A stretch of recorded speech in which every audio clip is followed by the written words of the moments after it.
Hi guys! Good morning! Samahan nyo akong ihatid natin si Kuya Lucas sa school. First time niya kasing papasok na hindi kasama ang kuya Aki niya. Tingnan natin kung makakapasok ba siya sa loob ng paaralan na hindi nagtatantrums. Ito na nga, palabas na kami ng aming gate. Papunta na kami doon sa bahay nila mama dahil kukunin na namin yung ginagamit naming service panghatid at sundo sa kanila. Every Thursday lang naman ako ang naghahatid dahil mitupad ngayong umaga ang tatay nila sa kapilya. Medyo tinanghali na nga kami ni Lucas kasi hindi niya pumasok ang kuya Aki niya. Kasi dapat din, sasamba na rin ako ngayon kasama si Mati.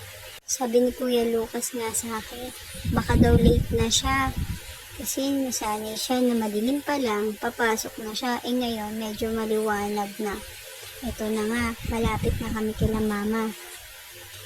Ito na, ayan na yung aming service, yung e-bike ni Papa. Salamat kay Papa, pinapayaram sa amin tong e-bike panghatid sundo kay Kuya Lucas. Dati kasi, nilalakad lang namin mula bahay hanggang school pag hinahatid namin siya. Pero okay lang din naman. Ayun nga lang, nagkaroon ng time na nagkasakit ako.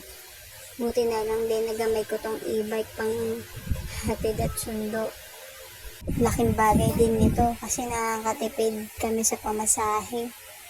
Ngayon ko nga lang din hindi kasama si Mati maghatid kay Kuya Lucas. Kasi nga natutulog pa siya at binibantayan siya ng mga kuya namin. Pero mamaya pag sundo kay Kuya Lucas, kasama ko na si Mati. Kasi si Kuya TJ papasok ng 6 o'clock.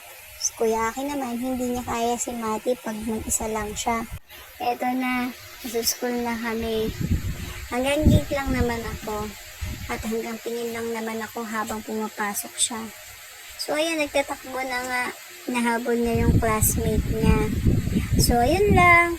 Bye, thank you for watching. Bye.